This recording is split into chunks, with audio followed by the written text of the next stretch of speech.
네, 이사장님, 국민연금 개혁에 대해서 계속해서 한번 물어보겠습니다. 예, 국민연금은 사회적 연대라고 하셨죠? 예, 그렇습니다. 동시에 저는 세대 간 연대라고 생각합니다. 동의하십니까? 예, 공감합니다. 네, 앞선 세대를 미래 세대가 책임져 주는 거죠. 그리고 그 미래 세대를 또 다른 새로운 미래 세대가 책임지는 겁니다. 어떻게 보면 끝나지 않을 이어달리기 같은 그런 형국입니다. 미래 세대에게 현 세대의 부담을 떠넘기는 건 아닌지 무거운 책임감을 가지고 접근해야 된다고 봅니다. 동의하시죠? 예, 그렇습니다. 국민연금에 대한 첫 제도 개혁은 1998년 김대중 정부 시절에 있었습니다. 당시 사회적 논란이 컸는데요. 기억하시나요? 그때가 이제 아시아 외환위기 당시입니다. 우리나라가 가장 어려운 시기였습니다. 97년, 98년 그럴 때 이때였어요. 구조개혁 차원에서 아마 접근했던 걸로 알고 있습니다. 네. 구조개혁, 나라를 살리기 위한 구조개혁 차원에서 접근했지만 사실 최초의 제도개혁이었죠.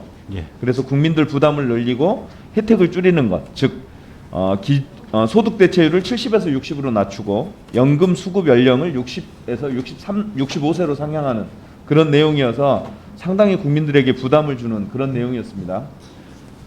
그럼에도 불구하고 나라를 살리겠다는 경제를 살리겠다는 일념으로 김대중 정부에서 계획을 결단한 것이었습니다. 그러면서 저희가 2003년에 국민연금법을 개정해요. 그래서 재정 계산을 5년마다 실시하도록 의무화하죠.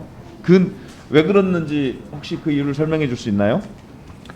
역시 국민연금의 가장 중요한 이슈인 노후 적정 소득 보장 문제와 그리고 재정의 지속 가능성 문제 여기에 대해서 주기적으로 검토하고 또 해결 방안을 찾도록 그렇게 한 것으로 알고 있습니다. 어느 정부가 들어서더라도 국민연금의 재정 건전성과 적정 소득 분배 이것을 확인할 수 있도록 특히 재정 건전성을 확인할 수 있도록 그걸 점검하는 걸 의무화한 거죠.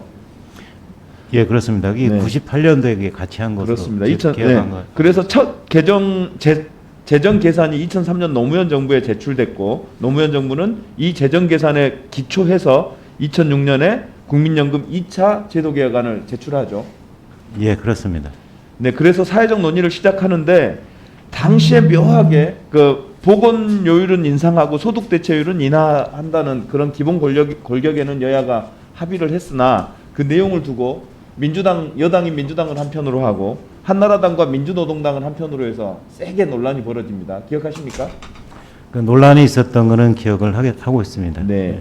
당시에 국민연금의 사각지대인 기초노령연금을 만들자. 그러니까 60%에서 40%로 낮추는 것까지는 대체적으로 합의했는데 그 기초노령연금의 요율을 어느 정도로 보장할 거냐 이걸로 논쟁이 세게 벌어졌습니다. 당시 야당이었던 한나라당이 민노당의 안에 동의해가지고 사실 굉장히 좀 재밌었죠. 그럼에도 불구하고 이런 수많은 논란 끝에 최종 사회적 합의를 이뤄냈어요. 그죠? 굉장히 소중한 경험입니다. 이 경험을 우리가 잊어서는 안 됩니다. 어떻게 보면 미흡하긴 했지만 최초의 사회적 합의가 아니었냐 이런 생각이에요. 어떻습니까? 예, 굉장히 어려운 당시 상황에서 제도 개혁안을 내놓고 또 그리고 그것을 마지막 합의까지 이끌었던 것으로 알고 있습니다. 그렇습니다. 그렇지만 이후에 불행하게도 국민연금 제도 개혁에 지금 다른 제도 개혁에 실패하고 있죠. 왜냐하면 그 사이에 이명박 박근혜 정부가 제도 개혁을 회피하고 미뤘던 까닭이죠.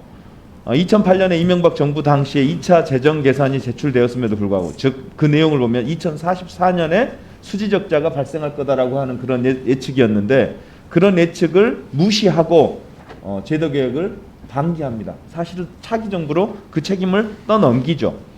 그리고 2013년에 박근혜 정부 당시에는 3차 재정 계획 2013년에 3차 재정 계산이 제출됐는데 그 내용 또한 2044년부터 적자를 예측하고 있었죠. 같은 비슷한 내용이었어요. 2차 재정 계산하고. 기억나시나요? 예. 네. 그럼에도 불구하고 박근혜 정부는 개혁안을 제시하지 않았습니다. 박근혜 정부 또한 시한폭탄을 차기 정부로 떠넘긴 것이죠.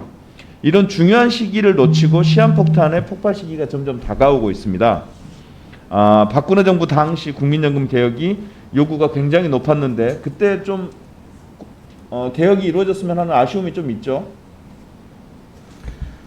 그때 당시 논의조차 되지 않았으니까요. 네. 꾸준히 논의를 해나가면은 완벽한 방안은 안 나와도 부분적으로 계속 그 개선 방안이 나올 수 있었으리라 생각합니다. 더 주십시오.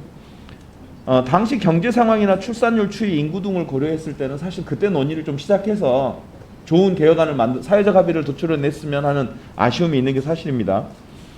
박근혜 정부는 이런 어떤 국민의 반발, 저항, 정치적 불리함 등등을 고려했는지 당시 어떤 얘기가 있었냐면 소진 시기를 60년으로 유지했지만 이른바 재정 계산을 마사지했다 이런 의혹이 있었습니다. 사실 그런 언론의 보도들도 좀 있었죠.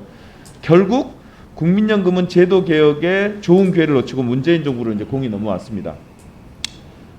참 아까 권칠승 의원님도 말씀하셨지만 공교롭게도 김대중 정부, 노무현 정부 당시에 우리가 그 어렵다는 이 국민연금 개혁을 이루어내고 야당, 지금은 야당 국민의힘이 이어받은 이명박 정부와 박근혜 정부 당시에는 시도조차 하지 않거나 책임을 회피하거나 이런 일들이 벌어진 것이어서 참 아이러니합니다. 문재인 정부는 국민연금 개혁을 위해서 다양한 이해관계자의 일부만 더 주십시오. 네. 국민 의사 수렴을 위해서 4가지 연금을 제출했습니다. 왜 4가지 안을 제출한 거죠? 그 아까도 말씀드렸지만은 국민연금 개혁에 대해서는 그야말로 국민적인 공감대, 동의가 필수이기 때문에 그 다양한 방안들이 논의될 수 있도록 그렇게 그런 일종의 단초를 제공한 거죠. 예, 그렇게 정부가 알고 있습니다. 논의할 수 있는 구조, 최초의 틀을 제공한 겁니다. 그러면 이제부터 국회가 그 논의를 시작하고 그러면서 예를 들어서 야당은 야당의 안을 내고 시민사회단체는 시민사회단체의 안을 가지고 격렬하게 토론하면 되는 것이죠. 지금 일각에서 제기되는 단일안을 내놔야 된다라고 하는 요구는 국민연금을 개혁을 해달라고 하는 그런 국민연금 개혁을 바라는 것보다는 오히려 정쟁거리로 삼는 거 아니냐 이런 의혹이 들 정도입니다. 어쨌든 정부의 4가지 안 그리고 야당은 야당의 안, 시민사회는 시민사회 안을 내서 이 어려운 시기에 인구 감소, 저출산, 코로나19 이런 어려움이 지금 겹쳐 있잖아요. 이 상황에서 어떤 안을 내놓는 게 좋을지 저는 사회적 합의를 끌어가야 한다고 생각하고요. 오전에 우리 존경하는 최종인 의원님께서 말씀하셨던 재정당, 사회단체, 노동 이런 모든 사회 구성원들이 참여하는 사회적 합의 사회적 합의 기구를 구성해야 되는 거 아니냐 이런 제안을 해봅니다. 어떤 생각입니까? 예, 의견을 같이 합니다. 네. 예, 수고하셨습니다. 이어서 백종원 의원님 질의해 주시겠습니다.